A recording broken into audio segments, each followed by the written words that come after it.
Welcome to the garden. This is the first garden video of 2025.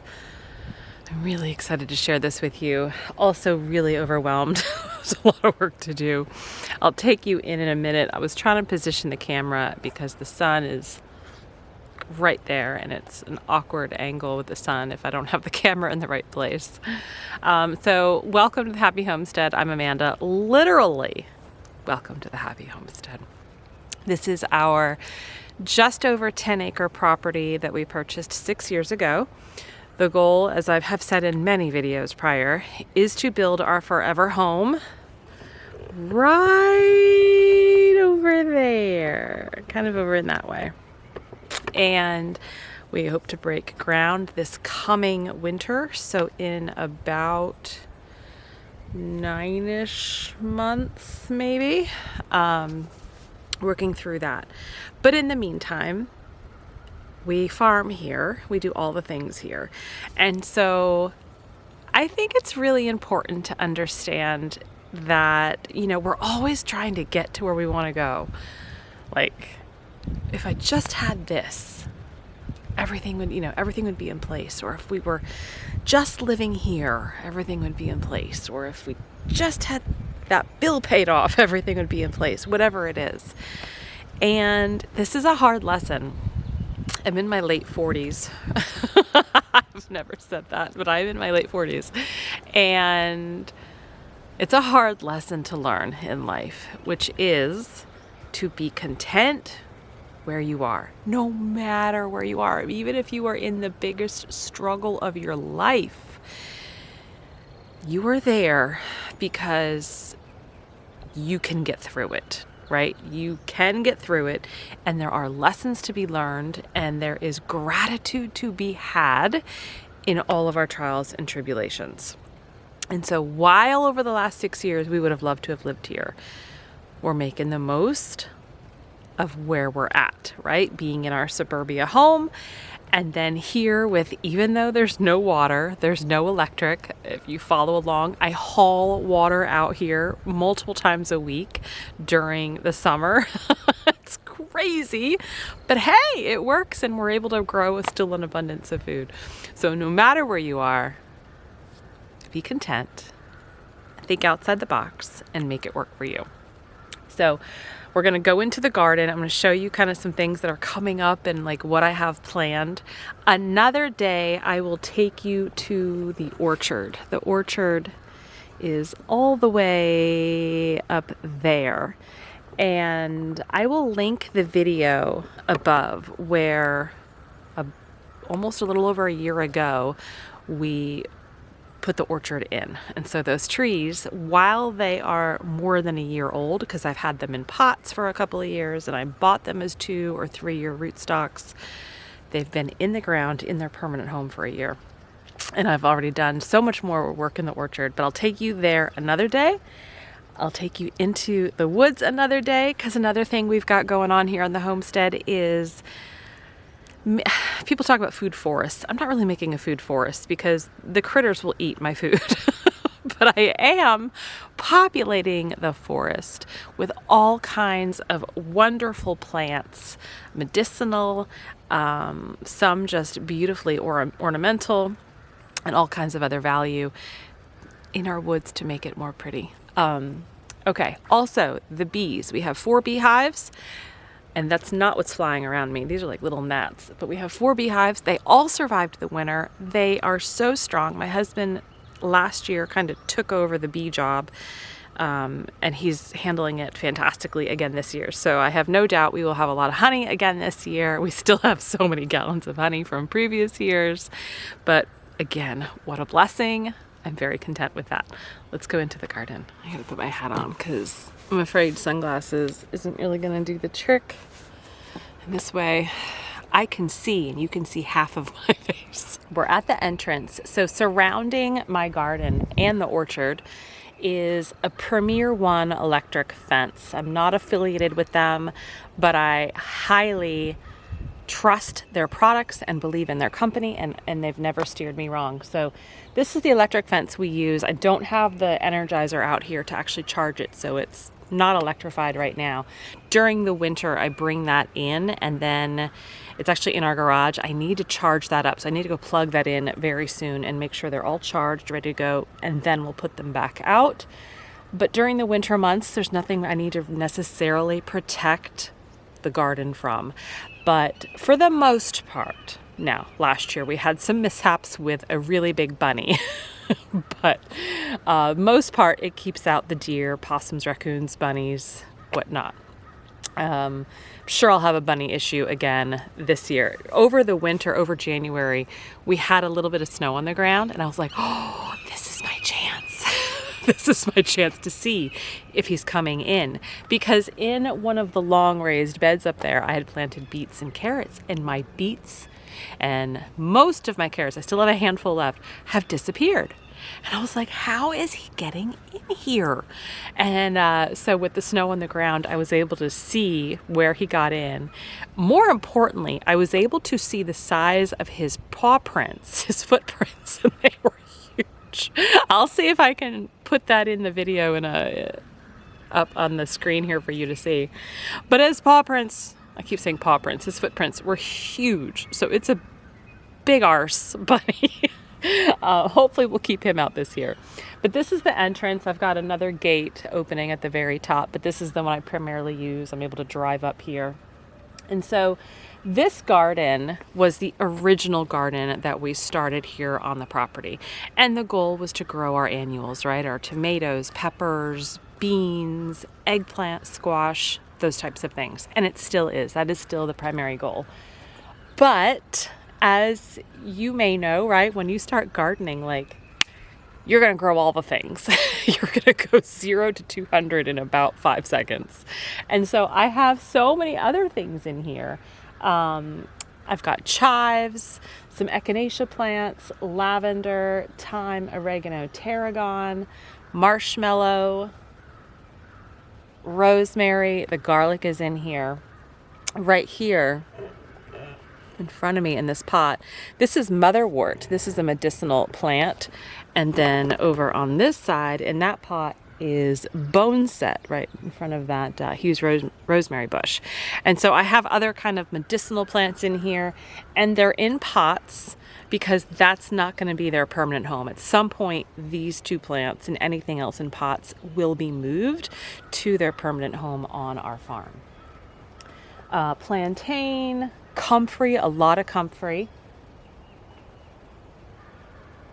Oh, and then we've got borage and skullcap coming up, and I'll show you that. But anyway, so, and peonies. I actually have 2 peonies coming up. The goal is to kind of keep this annual. So over time, over the next couple of years, I may be moving things here and there. Only because this garden needs to constantly, and you'll see it today, be weeded and mulched. I'm waiting for a truckload of wood chips. I've got my contact. He's amazing, but he's super busy, slammed. And I think I'm kind of being a pain in the butt right now. So I'm trying to like lay off. He told me he'd contact me when he's ready and he can dump some wood chips. So because that's something that has to be done every year, I don't want to have too many things in the ground that I have to navigate around, because it's really easy for my husband to drive up to the wood chip pile, the theoretical wood chip pile that's not here yet, with our tractor. We do have a tractor, a Kubota tractor. It's one of the first things we bought after we bought this property. And take the bucket, scoop the wood chips, and just kind of dump them over the fence, right? And then I can spread them, the kids can help me, and not worry about covering anything.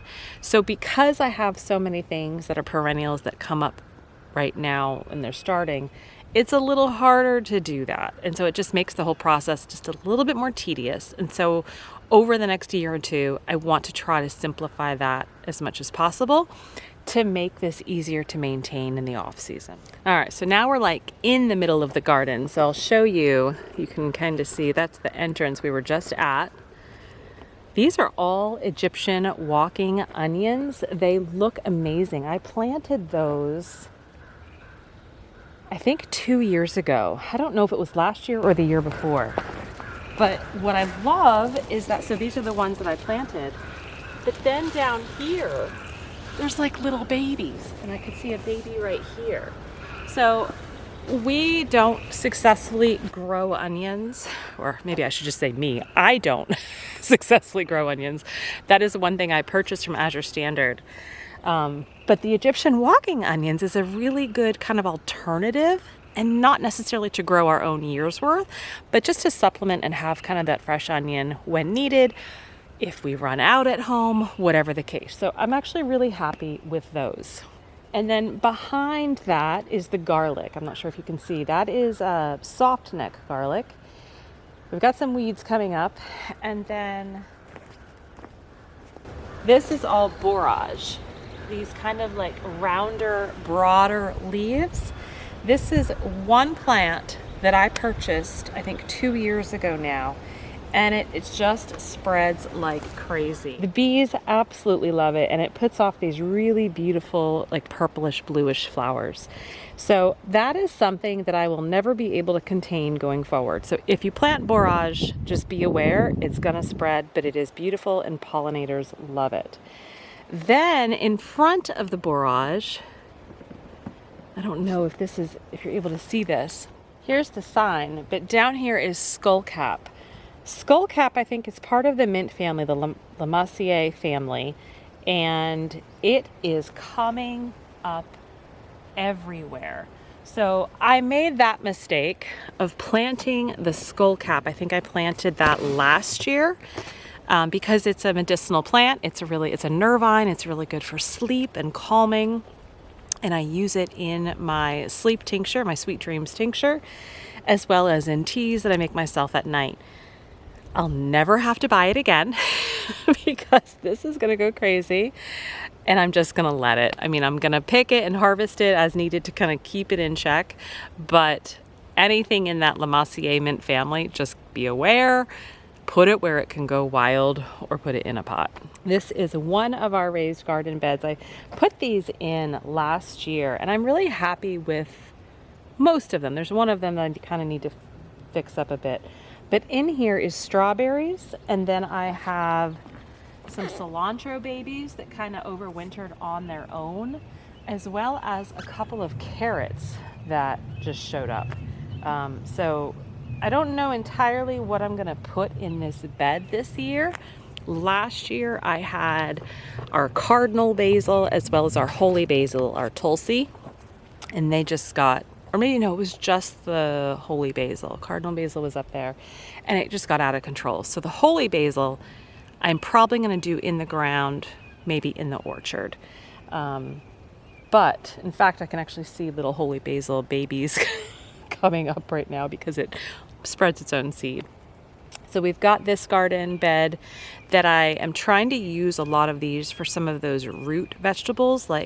So up there in one of those, I've got beets, carrots, and I may actually do green beans in one of these, just because the green beans got decimated by that bunny last year.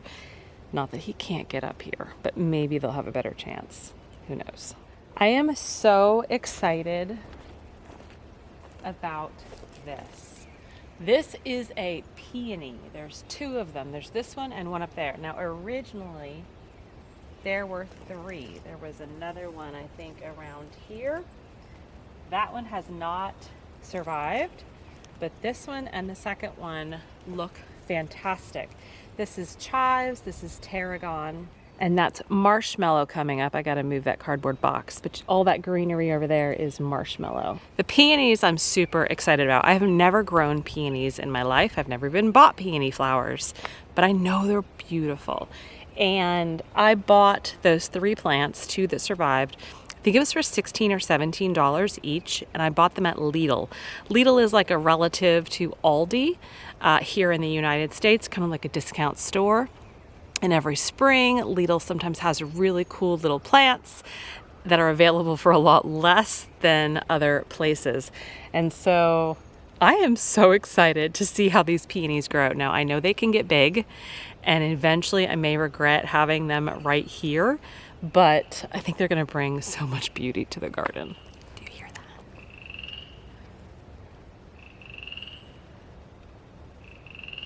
I don't know if that's a bullfrog I think it's a bullfrog. I love coming out here and just listening, and I use the Merlin Bird ID app sometimes, and I just stand here with it and listen to all the varieties of birds out here. So before I even turned the camera on, I'd been here for about an hour because I just needed that quiet time in the sun. This is my sanctuary. This is what grounds me to be hopefully a better wife, hopefully a better mom, more patient, and gives me the energy to tackle my day every day. So I don't get out here very often. Not enough, mind you, which is why I can't wait to live here, but be content. Being content where I am. So this is the tunnel. This is kind of our makeshift cattle panel tunnel. A lot of the panels have actually come away from the posts, so I am going to need to get some zip ties and secure them back. But this is where we grew our winter squash last year, as well as very unsuccessfully some melons, some little watermelons. But this is going to be the winter squash tunnel again. And I put everything in pots. You see the pots kind of lining the inside of the tunnel. I found that the weeds, you can see probably like the weeds are just kind of creeping up here. This is what I've got to do today, is try to take care of these weeds as much as possible before planting season starts. I find that having them in the pots doesn't actually sacrifice the fruits that I receive, right? The plants do fairly well. And I put wood chips, you can kind of see, I put dirt in and wood chips on top to even help retain moisture. But it worked really well last year. I mean, you saw my pantry update video last week. I still have so much squash and Tramontina squash in our pantry that we grew last summer. So I am making that work again for us, and that's going to be our winter squash tunnel. I am going to try to grow watermelon and cantaloupe. My family loves watermelon. I love cantaloupe, and I want to try again this year. But I had this idea, and I can't say it's a genius idea because we don't know yet, and I'm not a genius. I am going to grow our melons in the orchard because the weed pressure, I mean, it's there, but there's so much more open space. It's a bigger area, and I can actually plant a couple of plants, like root stalks nearby, and put one of those watering things. A friend of mine actually has one she's going to give me, or two of them, so I can kind of stick that in the ground as like one of those watering bulbs, and hopefully that'll help keep the root controlled and not get dried out while letting the melon vines roam. I don't have to worry about how far they go. Are they smudging anything else out in here? So I'm really excited to try the melons in the orchard and see how it does for us this year, because they just didn't work here. We've got comfrey. This is one of many comfrey plants that are coming up. I use comfrey in our herbal soaps, in a couple of our herbal remedies, and as well as just as a fertilizer here on our farm around the plants. This is chives, and I can see that the purple chive blossoms are there. They're not open yet, but they are there. And this is 1, 2, 3, I think 3 chive plants that we have. My lavender is huge. I think I actually need to move that, but I'm not going to do it until probably this fall or winter, and I may divide it into 2 or 3 different lavender plants. But I bought that as such a small thing at a local plant sale probably 3 or 4 years ago now, and it has just exploded, and it's so happy here. Next to that is horehound, which is a medicinal plant for cough. I'm going to be using that in a cough syrup that will be released later this winter. So I've got 2 little horehound plants, and you can see the cardboard everywhere. It's kind of just all over the garden. I use cardboard to kind of help suppress the weeds, and then I put the wood chips on top. I have a very small wood chip pile towards the entrance of the garden. That's what I'm going to try to get rid of today, because if I get a new truckload and my husband doesn't see that one gone, he's going to be like, so I gotta get that one gone. And so we collect as much cardboard as we can with our own orders and shipments that might come into our house. And then I take some from family and friends whenever they're offering it. This is where people are going to become a purist. And you may tell this to me in the comments. Take the tape off, or don't use cardboard with ink, and all of the things off the sticker packing labels. Guys, I can't be perfect, and there's only so much energy in my brain and in my body to tackle things. And so sometimes I take the tape off if it's easily coming off. I don't worry about shipping labels, the sticker shipping labels, and I don't worry about the ink. It's just what it is, I still think this is better than any other option. It's just what I do. Do what works for you. This is hardneck garlic. So the hardneck garlic is significantly larger than the softneck.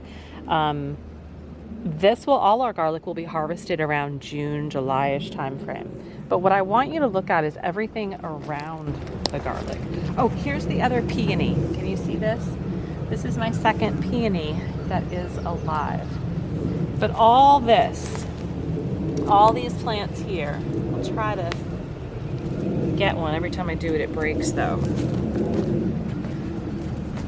But this is dock. Yellow dock, Rumex crispus is the Latin name. It is medicinal. I do use it a lot in a lot of our remedies and in our apothecary at home and what I sell online. And it's like a root here. There you go. So you can see how it broke off at the top from pulling it.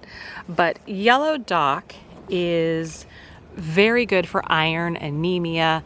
It really digs down deep into the soil and pulls out a lot of the good minerals. But it's also, like I said, it's high in the ferritin. It's good for anemia and iron. It is an invasive weed here on our property. I try not to get too overwhelmed by it. I'll just cover that up with cardboard and wood chips. And don't worry, because there's plenty more whenever I need to harvest. So all of the yellow dock I use in our apothecary is all harvested right here on our farm. All right, this is the one garden bed that at some point we're gonna have to kind of shore up. I don't know if you can see it from the angle, but it's kind of sinking in the middle. Obviously, when I put this one in, I didn't level the ground as much as I should have. But these are carrots. So these are the carrots the bunny did not get. But the carrots were lining the entire side of the bed, and this side was all beets. And I actually can see one little beet that made it.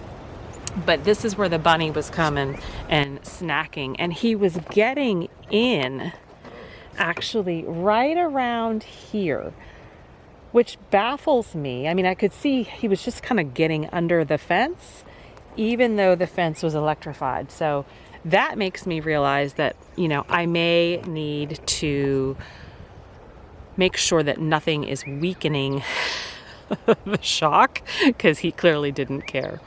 I have a little pot here with some greenery coming up. It was a surprise to me because last year this had horseradish in it, and I harvested all of the horseradish for our fire cider, which is in our refrigerator at home. But I got three greeneries coming up. And so that looks like that might be horseradish that's coming up too. So here's two more of those raised beds. I'm really happy with these. I like these. This one is strawberries, and I actually already have some strawberry flowers blooming, which is so exciting. This one is the carrots and beets that I've just recently planted. And with the rain that we got last night, I can see like the beets are kind of in the middle. They're yellow beets, which is why you may see some of those yellow seeds. And then on the edge are the carrots. So hopefully we'll get some beets and carrots this spring. I personally love canned beets. I put them in my salads all of the time. And I've had to buy our beets from Azure Standard and can them. I'm really hoping to grow some that I can can myself. And behind me in this pot, I have 2 pots, one here and then one behind the camera. This is actually witch hazel, and it's starting to come alive and look beautiful. And so the witch hazel, I'm using the bark to make our own, these little gnats, our own witch hazel astringent. I'm kind of experimenting and playing around with that, and it's really fun. And they have really gorgeous yellow flowers. And so they're in pots because they are going to have a forever home at some point. Probably not this year, maybe next year. And then behind me, this is something I planted here on our property. Let's see, we've been here 6 years. This is probably 5 years old now. This is elderberry. It is absolutely huge. I mean, I'm just so happy. There's 2 of them. There's a littler one over there, and then this is the bigger one. This is privet. This is Chinese privet, which is pretty invasive, but the bees love it and it smells amazing. And it was there. We have like a whole row of privet behind the garden here. Somebody planted it. I don't know. I mean, it's been planted a long time ago because this land before we bought it was uninhabited. Nobody lived here. And nobody had lived here for probably close, I'm going to say 30 to 40 years. There was a log cabin that was over 100 years old, but no one had lived here for a very long time. So a lot of the plants here, and this open field was not an open field. Like what you see where we are and all of this, my husband and I did this over the last 6 years. That was one of the first things he did, was kind of create an open field and an area for us to kind of come in and be, because it was all overgrown woods and brambles and whatnot. But the elderberry has been here for a long time, and it does supply all of our elderberry needs for an entire year, as well as abundantly more, because that's also what I use in our herbal remedies in our apothecary shop. So the leaves are up, the blooms will start coming in the next couple of months, and they're going to be so gorgeous. So this entire kind of trellising fence panel here, this is where I grow our tomatoes. I have these rollers that I use to kind of help tie and stake the tomato plants up, and I put about 5 plants on a panel. There's 8 panels, gives me 40, but I have 35 tomato plants this year, which is great. So they'll all go in these panels. That last panel I'll probably use for peppers. I have 25 peppers. The remaining peppers I kind of put on the other side of this raised bed, just in the ground, kind of in a line, but I will probably also finagle some elsewhere. I don't know. I kind of want to redo how I have that. And then I'm going to use the raised beds a lot for the green beans. The eggplant go in the ground. The summer squash go in the ground. The winter squash are in that tunnel. So yeah, the other beds will probably be used for green beans mostly. I'm just afraid with green beans that if I put them directly in the ground, which is where they thrive and do very well, I'm just afraid some sort of animal is going to get to it a lot easier. We'll see. So all I see right now are weeds. I've done a lot of talking. I now need to do some weeding. I was going to say walking, but because that sounded good. But I actually need to do some weeding. So I'm going to get my gloves on, and I'm just going to start in a corner. It's so overwhelming. So overwhelming.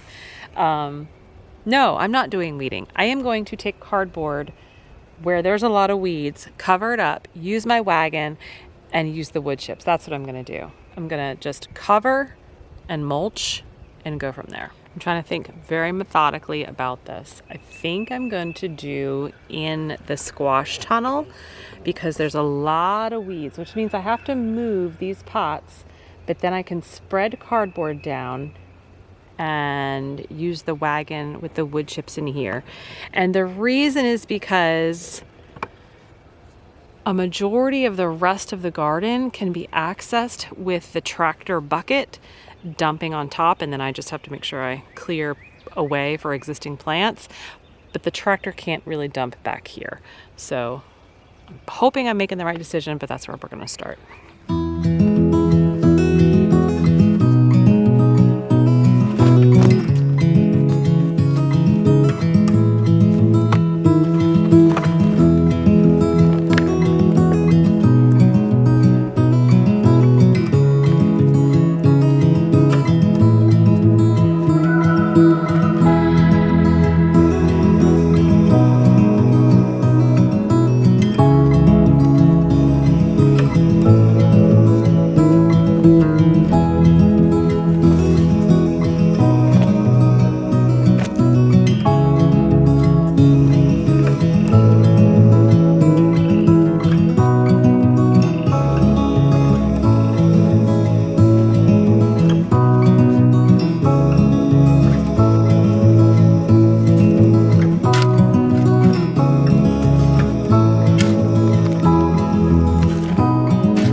my gosh, and I have to go. So I think I got 90% of it done. I still have to do the other side of the tunnel, right? The cardboard on the other side, and the other side over here in between the tunnel and that raised bed, and obviously kind of like right in front here too. But look, you do what you got to do. You do what you can do in any given moment.